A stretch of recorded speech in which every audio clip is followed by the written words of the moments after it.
Chef Slowik. Yes, chef! Owner of Premier Island restaurant Hawthorne. I'm the executive chef. Ownership changed hands recently, but that's another story. Ah, right. Chef became world-renowned for having an incredibly exclusive restaurant with an incredibly experimental menu, a dining experience only the wealthiest of patrons can afford. But are his ingredients too costly? Or is his business immune to the economic downfall that plagues Michelin restaurants? Hello, and welcome to Foot the Bill, where we audit your favorite media. My name is Trey, and today we're looking at The Menu, written by Seth Rice and Will Tracy, directed by Mark Mylod, and released in 2022. This movie rules. And as I watched it, I asked myself, how successfully does Chef balance his restaurant's budget? Now, you may be like me and initially suspect that Chef won't have a problem. High-end restaurants make high-end money. They're impossible to fail.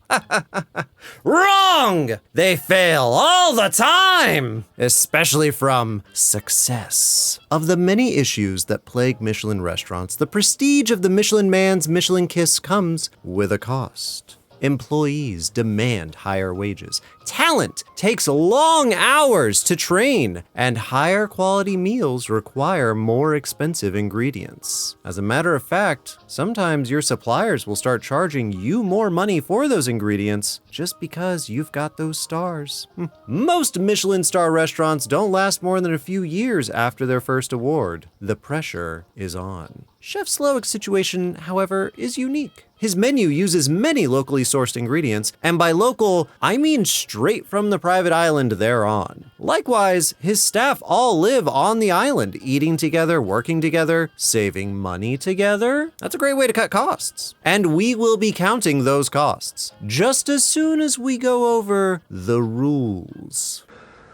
Rules are rules. Consequences for breaking them will be dire.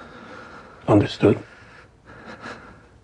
No utilities get charged for. All items will be calculated in the year depicted on screen. For the menu, that's 2022, a time that is both forever ago and not that long ago. Gotta love media that mentions the pandemic though, that's not gonna age weirdly. Any materials that can be locally sourced from the island will not be charged for. If you can scavenge it out of the trash, or in this case garden, it's not an expense, it's foraging, literally. But what we will be accounting for are ingredients that cannot be sourced from the island, as well as any weird inclusions, materials, machines, infrastructure, anything that really sells the experience of the meal. After all, you're not meant to eat at Hawthorne. Do not eat. Taste. Savor. And savor we shall, even if he's not inclined to share what's inside. I'm sorry, but Chef never reveals his recipes. We'll find out. So, can Slowik trick a quick bit of snack-a-snick, charge $1 from a bunch of privileged fucks, mix a meal with a peel that blows my mind so sweet like a chicka-cherry cola? Or does his frothy blend of friends and a sultry trend lend an end to what was ruined before it began, leaving patrons in a melty, gooey mess, begging again that they need to, they want to? Please subscribe. That was so difficult to do. Oh my God. Let's find out. The movie begins like my favorite scene from Fooly Cooly. Never knows best. Margot, that's Margot, our little smoky bear, is chilling on the docks with her date Tyler. Tyler, that's Tyler, looks like he's about to be shot and is searching for the hitman. Instead, he finds the love boat, and we get our first statistics. We learn that there will be 12 customers total, and the destination charges $12.50 a head. Whew, that's pricey. Like, really pricey. For context, Dominique Crenn, consultant and food designer for the film, owns and operates one of the most expensive 3-star Michelin restaurants in the US, one which served as the inspiration for the Payne Forest Cafe. Her restaurant, Atelier Crenn, charges $405 a head before service charges for reservations. Hell, the most expensive restaurant in the States, per se, is $680 a head. Still only half of this experience. It better be worth it. On the docks, the rest of the customers for the evening arrive, with Joe Biden over there seeming to recognize Margot. That's weird. Elsewhere on the guest list is Lillian, that's Lillian, her familiar Ted, hi Ted, some tech bros, Bryce, Soren, and Dave.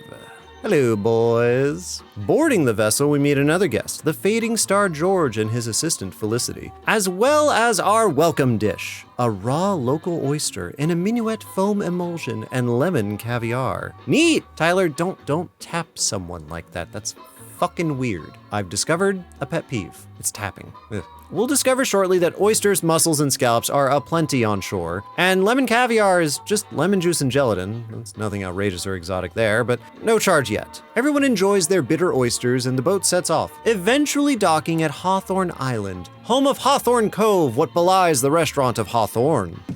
You know, for all that pirates are clever cogs, we are an unimaginative lot when it comes to naming things. Upon arrival, the guests check in with Elsa, that's Elsa, where it's revealed that Tyler's +1 was not originally Margot. Ooh. Miss Westervelt? I'm Margot. Ruh-roh, bit of a faux pas in front of the date day, Ty. Elsa takes most of the guests on a short tour of the island. 12 acres of forest and pasture, plenty of sea life to enjoy. Hawthorne Island is portrayed by a few real locations off the coast of Georgia, although its in-universe location is never confirmed. Now, I've scrubbed the script several times and it never specified a location. So for resource purposes, we'll be using the islands off the coast of Georgia as our basis. Further inland, we glimpse the vast garden, home to a boatload of fresh fruits, veggies, roots, herbs, you name it, as well as evidence of more carnivorous options. Dairy cows, lambs, goats. It seems like this island is the pantry to the restaurant. This will have serious financial implications for our bill. Good thing we're pros, yes? Elsa reveals that the entire staff lives on the island in a collective barracks wow. That's a toilet at the end of the beds, huh? Anyone want to weigh in on that? No? No, we'll just gloss over that. Just like we're gonna gloss over Chef's cottage, a forbidden zone of rustic charm nested amongst the pines. Ugh, bless this Blair Witch hovel. Hey, are those goats working tonight? No? Alright, cool. Just making sure if they're staff or supper. You never know. Finally arriving inside the restaurant, we're greeted by an almost religious separation of service and served. The kitchen is raised above the dining area with the entire culinary process within view. Dishes are pieced together on a solid block of marble, an altar of preparation and dressing. Below, the dining area sweeps out towards a massive wall of windows, the view transitioning into the horizon and the water. The ocean laps food upon the shore, brought into the kitchen, where it then flows back into the sea. Staff can be seen preparing the meal ahead, and Tyler is already getting nosy. The staff appreciate his curiosity, but I think it's best if he just sit the fuck down. Please do not photograph our dishes. Yeah, that won't come back to bite him. Also take note of the sommelier offering more Lambrusco to the elderly woman in the back. This evening, I'm charging for all the wine served at Hawthorne because I didn't see a vineyard. The sommelier is full of wine lore, and it's pretty common for restaurants to import their wine. Also, sorry for my pronunciation of things. For those who don't know, Lambrusco is an Italian red wine that is often slightly sparkling, which is to say, bubbly. I don't immediately recognize the label, as his hand is blocking most of it, but I did pair it up with this bottle of Cella Lambrusco that retails for a whopping $10.95. Hey, sometimes all we want are chicken nuggets and cheap wine. And who can argue? Certainly not Chef Slowik, Chief High Executive Foodator, or Chef for short, who has just emerged into the kitchen. Oh shit, he's looking this way. Don't be weird, don't be weird, don't be weird! The first dish of the evening is the Amuse Bouche, which translates to whatever tickles the chef's fancy today. In culinary tradition, the Amuse Bouche is newer than Depeche Mode, having only been introduced in the mid-1980s. This mouth tickler consists of compressed and pickled cucumber melon, milk snow, and charred lace. And no, they're not eating doilies. Charred lace is also known as teal, so named because it looks like a roof tile. So I guess teal? Tile. It's a mix of flour, water, oil, sometimes food coloring. Here, it resembles one of those chips you challenge your younger cousin to eat that burns a hole in his esophagus. Matthew. Analyzing this dish further, our resident food critic Lillian, you remember Lillian? Can you taste the little goat? It's right at the end, a little kid.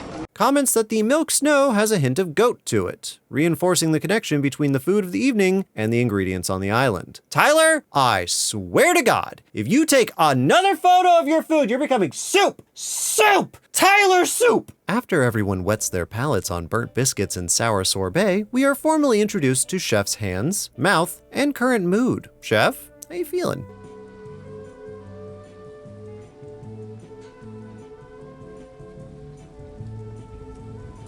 Okay. I like this. He seems chill. I like a down-to-earth, chill dining experience. Ah! Fuck! Chef, that's Chef, introduces us to the concept of restaurants, eating, fine dining, and digestion. Hell, he goes so far as to introduce us to food.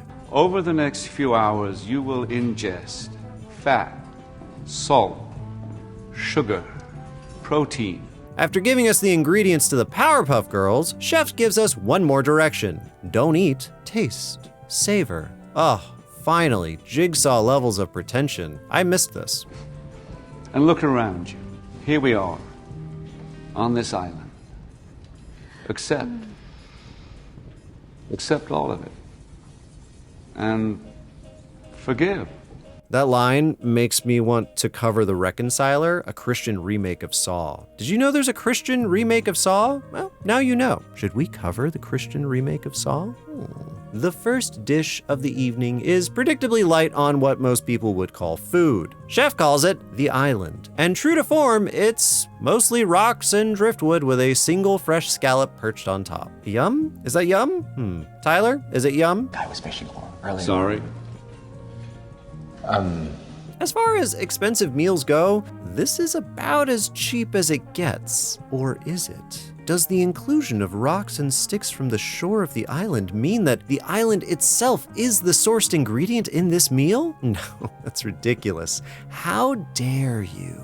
The wine, however, is another story. A Chassagne Montrachet, Premier Cru from Caroline Moret, 2014. How bougie is it? Not just a single vineyard, a single row of vines. Wow. It's magical. Perfect.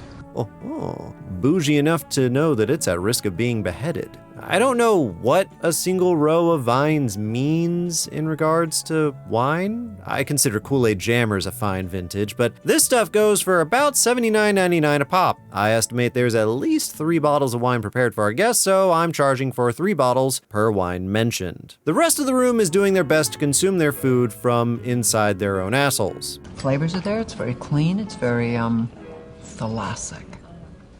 Thalassic? We're eating the ocean.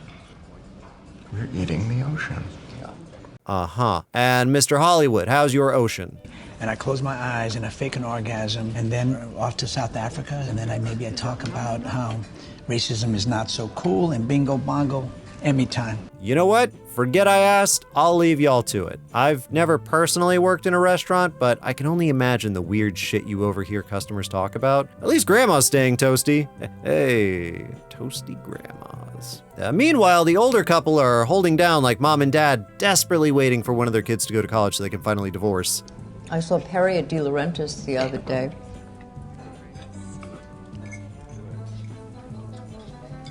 Oh, God. After what feels like an eternity of chewing on rocks and seaweed, the second course is served, with another anecdote and another... Is he gonna keep doing Ha! that? What's up next, Chef? Bread.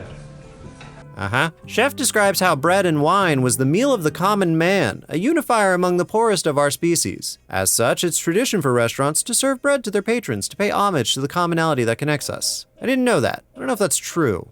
However... But you, my dear guests, are not the common man, and so tonight, you get no bread. And true enough, Chef serves up everything that would be great with bread. Oil, other oil, green oil, pink sauce, white sauce, black sauce. While the film never states explicitly what these sauces are, I believe left to right, they are olive oil with herbs, an emulsion, an herb emulsion, what might be a remoulade, a bechamel, and finally, that could be a black garlic aioli. I don't see an olive orchard on the island or an olive press, so we can charge for some imported oils to the island. Our guests are flummoxed, if quite entertained. Well, maybe not everybody's entertained. This emulsion does look slightly split.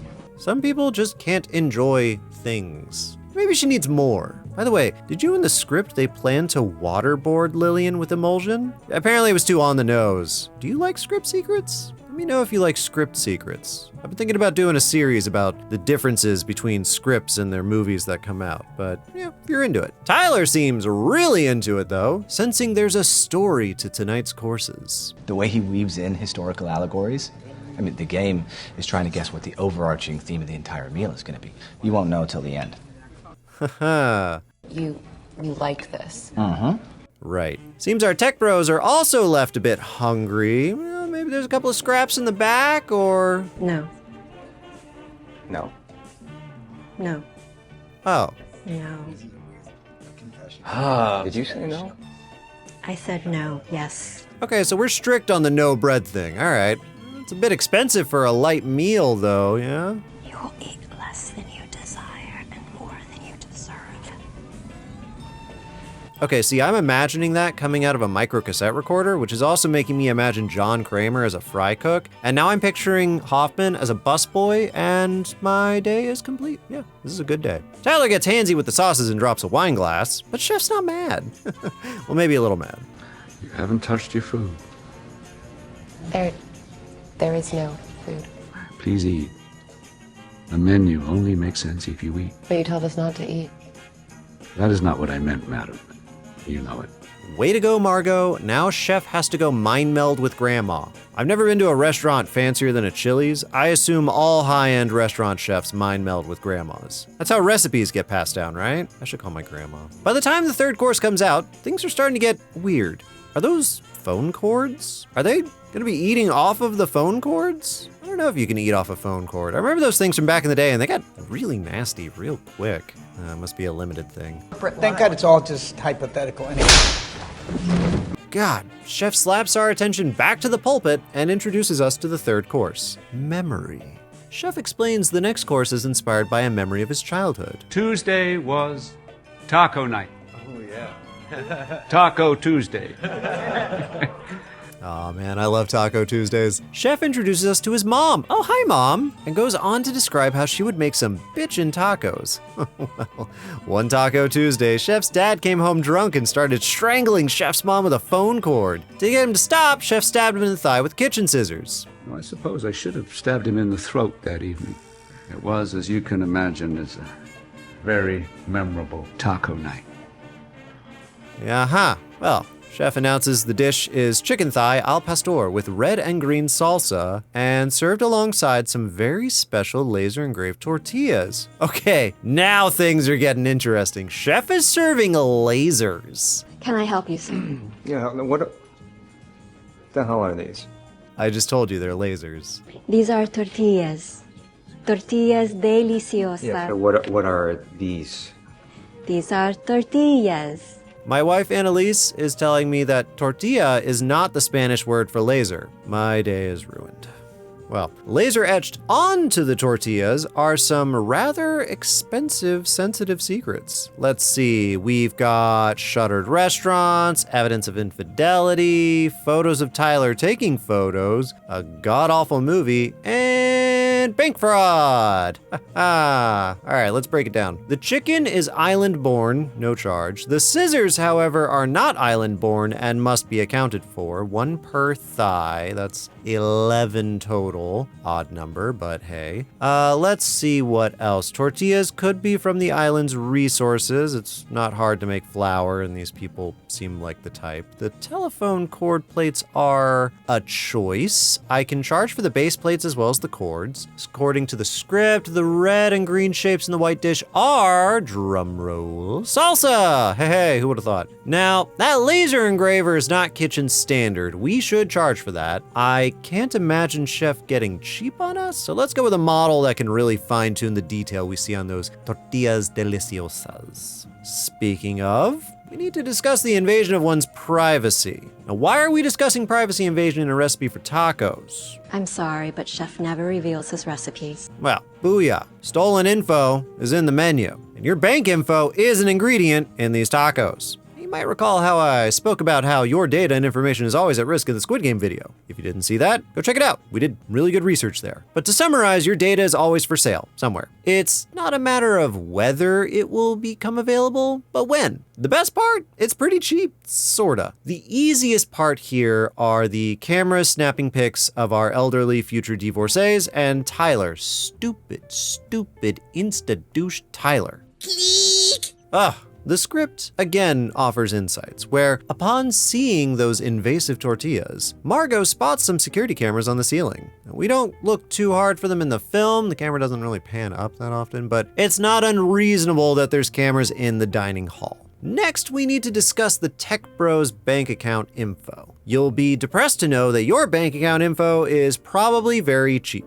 Back in 2018, bank accounts with balances around $3,000 were being sold for $300, while accounts with up to $15,000 were sold for up to $1,000. Now, we're not looking for access per se, just account history, scanned checks, balances, times and dates of money moving around to prove that the Tech Bros are embezzling money from their boss, one Doug Varick. Keep his name on your lips, ha ha ha, you'll need it later. Account details for the 3 Execubros could cost around $2,000 each, considering the high profile nature of the targets. And finally, the meal is rounded out with deliciosas.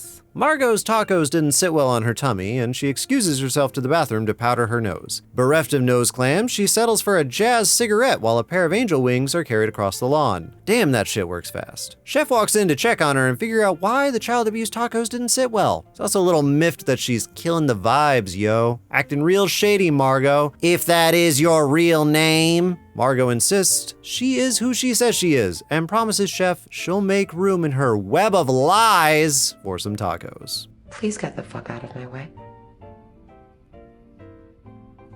Or that, the staff begin preparing the 4th course, affectionately called the mess. The meal begins with a tarp and a tail. This time, Margot sees the clap coming. And Chef regales us with the... Excuse me. What the hell is going on, man? Would you just let me finish, please? Is that okay? Wow, rude. Okay. Chef introduces us to Jeremy. That's Jeremy, the creator of the next dish, the mess. Jeremy always wanted to work for Chef, but now that he's under the pressure of the job, Jerry Bear's cracking. The pressure of giving yourself to people who don't deserve you. The pressure of pursuing perfection at any and every cost. The pressure, the stress is turning his life into a mess. Thankfully, there's a really great home-cooked meal that'll really hit the spot. Ladies and gentlemen, your 4th course, sous chef Jeremy's The Mess.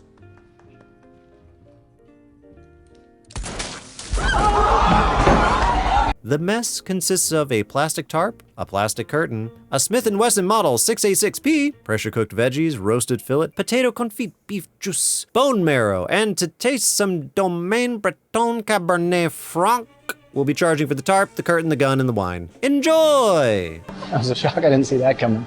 And before you try to debate me as to whether Jer Bear's little je ne sais quoi is part of the meal of the evening, both Chef and Lillian confirm. This is just theater. It's stagecraft. This really? is what this is what he does. It's part of the menu. It's part of the menu. Now, patrons are understandably a little shooketh.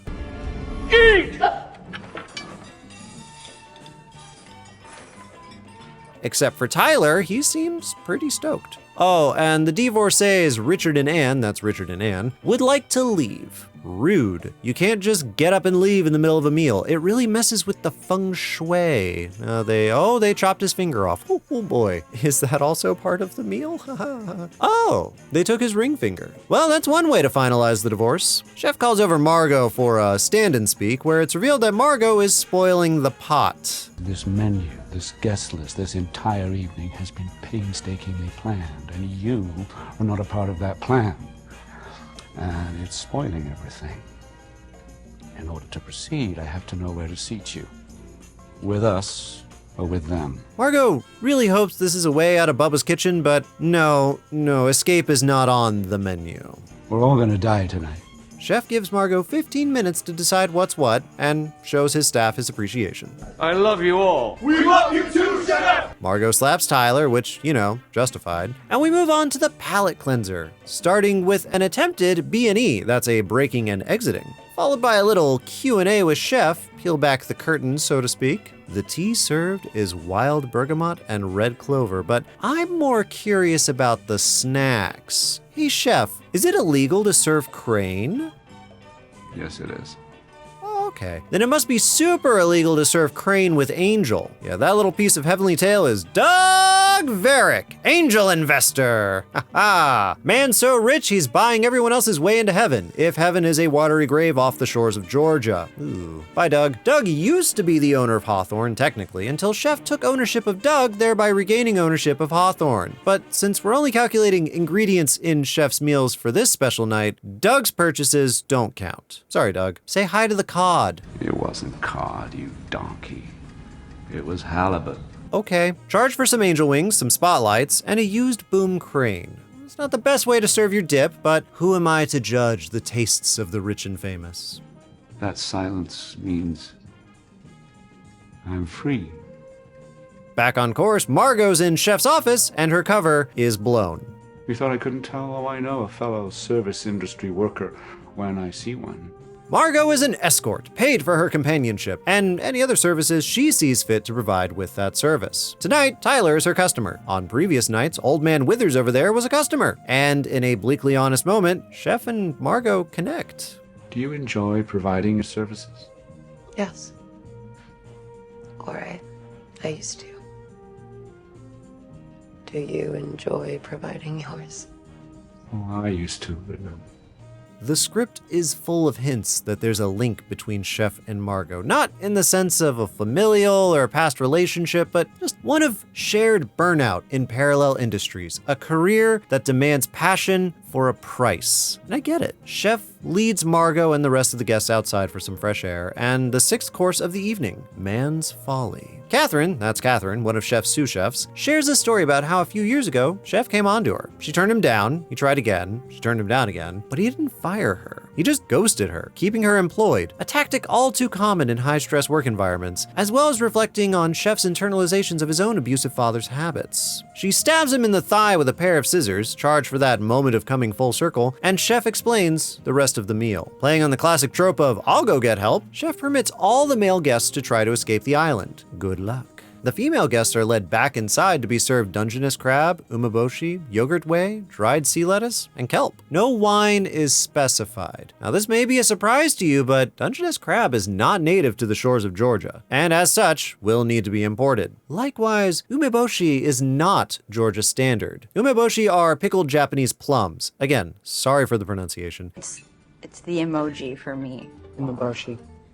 Umeboshi. Umeboshi. And they take years to ferment. While it's possible that Chef had been planning this event and meal for years, it's more likely they imported the umeboshi much like the crab, thus making the ingredients non-island based. Thankfully, it's not too expensive, about $35 per pound. All the men are found, eventually, with Ted, you remember Ted, being the last, having hid in the chicken coop. As a reward, Ted gets to enjoy a Passard egg, creme fraiche, maple syrup, which we can charge for here. Oh, and Margot admits her name is actually Erin. Guess if we're all gonna dine and die, we might as well be honest with each other. But there's a twist, a turn. Ooh. Tyler, sweet, delicious, insta-gracious Tyler, is called up by Chef, forced to admit that he knew all the guests would die.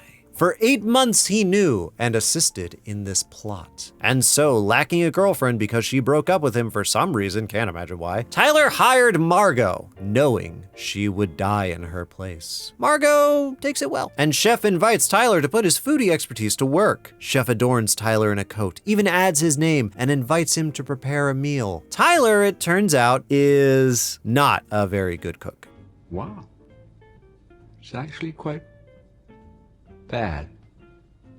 Lamb, shallots, leeks, butter, Tyler's very own special ingredient he brought from home, an utter lack of cohesion. I'm not sure how to charge for that ingredient, to be honest. Having sufficiently wasted food and everyone's time, Chef gives Tyler some salient advice. Whatever it was, Tyler takes it to heart, and Margot, well, now you're free to. Free to work for Chef? Haha! Not the way that Tyler did, though. Margot is tasked with retrieving a barrel from the smokehouse that was supposed to be in the kitchen. Not much to be seen. Having found said mystery barrel and Margot being the enterprising new employee, she deigns to do a little Scooby-Doo investigation of Chef's cabin. Not much to be seen here, to be honest. There's an exact replica of the kitchen, Chef's bed is where the guests would eat, and Elsa, you remember Elsa, is here to snitch. Trespasser! The two duke it out, Margot eventually besting Elsa with the Paco jet. Margot grabs Elsa's keys and unlocks Chef's secret office, stumbling on some greasy fry cook lore and, aha, a radio. Specifically, a Galaxy DX 2547G CB radio base station. Why are we adding a Galaxy DX 2547 CB radio base station to the menu? Well, you'll see. Oh, you'll see. Margot radios out. The staff deliver a surprise birthday cake to the Tech Bro table. You told him it was my birthday? Seemed funny about 3 hours ago.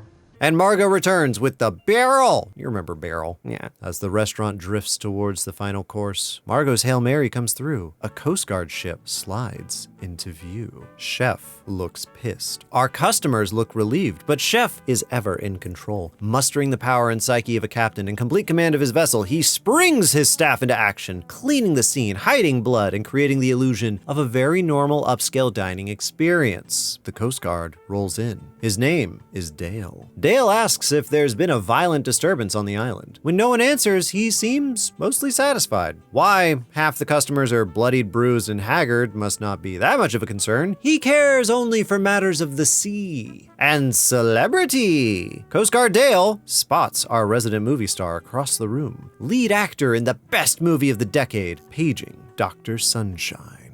Would you like his autograph? Ooh, time to test the syndrome for Stockholds. Mr. Hollywood signs the autograph, but it was a ploy, a cry for help. Dale whips out his gun, demanding everyone remain calm before slowly pointing the gun at Margot. What's this? Dale, why, he's no Coast Guard. Stolen valor! He's a kitchen hand all along! Chef prepared for everything, including a side dish of faux Coast Guard escape stew. Charge for Dale's uniform, gun lighter, his entire boat. We can skip the pen because we charged for it earlier. Include the stationery, and finally toss in that CB radio that was all bait for this ruse. Clever, Chef, clever. Hopes have never sunk lower. Chef chastises Margot, who is actually Aaron, for betraying his trust and putting her faith in Dale the Coast Guardian, who is actually Dale the line cook, instead of Chef, who is still Chef. Or is he? Margot snaps. There's only one route left to pursue. Margot used negging. It's super effective. You're a chef. Your single purpose on this earth is to serve people food that they might actually like, and you have failed. You failed, and you've bored me. And the worst part is, I'm still fucking hungry. Aaron, challenges Chef to the ultimate challenge. Make some actual fucking food. And make he does. She orders a cheeseburger, a cheap, greasy American cheeseburger. And cheeseburger he makes, and cheeseburger she eats. It is, in fact, damn good. Chefs gather like angels to witness the creation. Fuck, now I'm hungry again. Ugh. And they just closed this burger place near us that we were really starting to dig. Not that I eat like a lot of red meat, but they had really good turkey burgers, so now I'm back looking for one of those again. God damn it. And yet another twist, however. Margot can't finish her burger and asks for the rest to go, to which Chef obliges, because she finally got it. She found his core memory, a piece of food made with love, not obsession, with truth, not deconstruction. She pays her bill, leaves the change, and takes her food to go. Thank you for dining at Hawthorne. Looking back just once more, the rest of the customers cannot stop her. She doesn't belong with them. They are takers, and Margot has given up enough. But we're not done here. There's still the final course, dessert. And what has Chef chosen? In just a few hours, you'll be sitting around a campfire with Andy making delicious hot schmoes.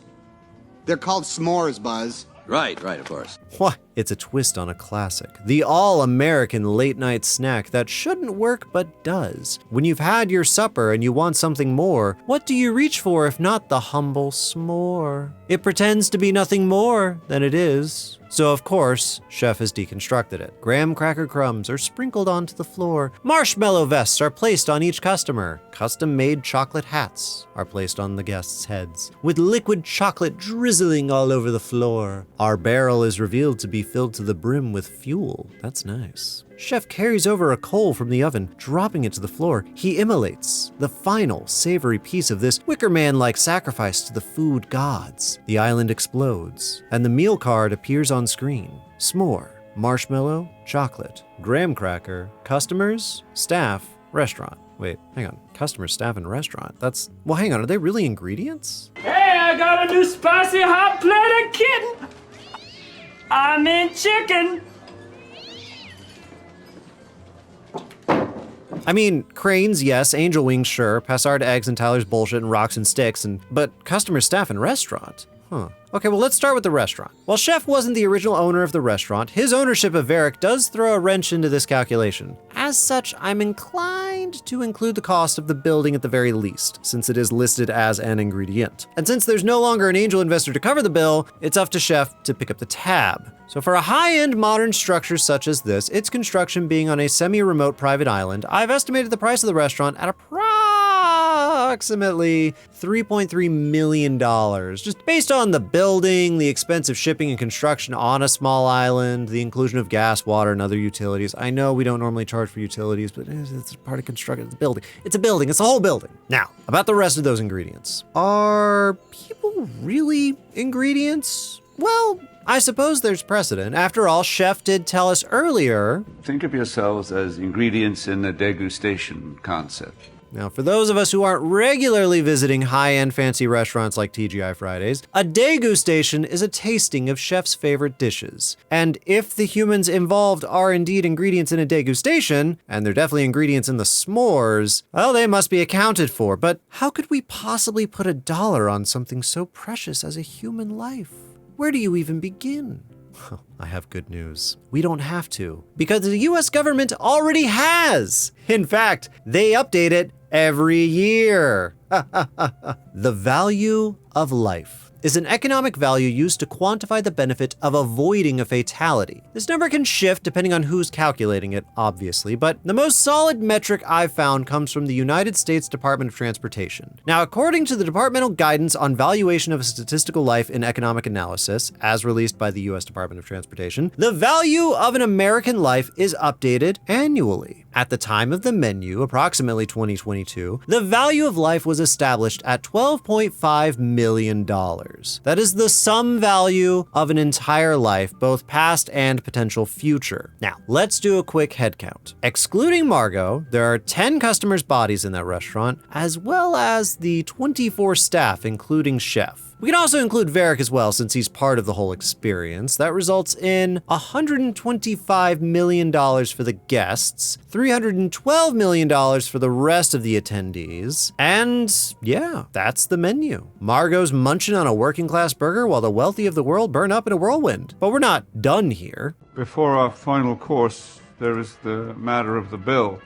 Yes, indeed. Now that Chef's vision has been completed, can he take stock of his resources and pull this dish out of the oven before it burns? Or are his pockets empty, like his to-go boxes, never to go again? Let's find out! In total, Chef Slowik's ingredients cost approximately $441,306.92 in 2022. Adjusting for inflation, that's approximately $486,799,361.53 in 2025. 10% inflation in 3 years. Can't imagine anything that's causing that. Chef's cheapest meal that he spent money on was the breadless bread plate, requiring only base ingredients of oils to be imported and doled out in very tiny amounts. You may be asking yourself, why wasn't it the island? Well, that's because the wine for the island was hella expensive, and that is included in the meal. Chef's most expensive meal was, s'mores. Marshmallow, chocolate, graham cracker, customer, staff, restaurant, and what was that last one? Oh yeah, love. We always cook with love,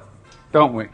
Yes, sir! But can Chef Slowik foot the bill? Well, he charged $12.50 a head for his guests tonight. That's approximately $13,570 in revenue for the night. If the restaurant is open as often as other restaurants of this caliber, and Chef seemed to imply in the film that he rarely ever takes a break, so it can sustain a full house of up to 4 guests per table. Let's say 20 guests per night. That's $25,000 per night on a good night. Chef mentions he takes holidays once per month, at most. So 365 minus 12 Sundays, that's 353 nights times 25,000 is $8,825,000 per year, which is not bad, but then you're paying staff, bills, ordering ingredients when necessary.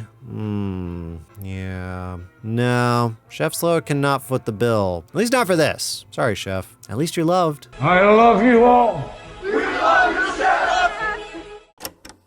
I want to give a huge thank you to my wife Annalise for editing this video and all of our videos. We've been hard at work churning these out for you, and I also want to thank everybody who has become a YouTube member or a Patreon member. Your support means we can run this mom and pop shop almost full time. Extra special shout out to members of the Feet tier. No feet pics with that tier yet, but you do get to hear me shout out your internet name for all to hear. Next up, we'll be working on The Game with Michael Douglas. Then we're heading back to Saw for the final Saw video game, good God, and we'll be tackling new franchises. There's also Thankmas to look forward to this winter. Any thoughts on what you'd like to see us do? Let me know. As always, you make this dream come true. Thank you so much, everyone. And remember, I'm here to make stuff if you're here to watch.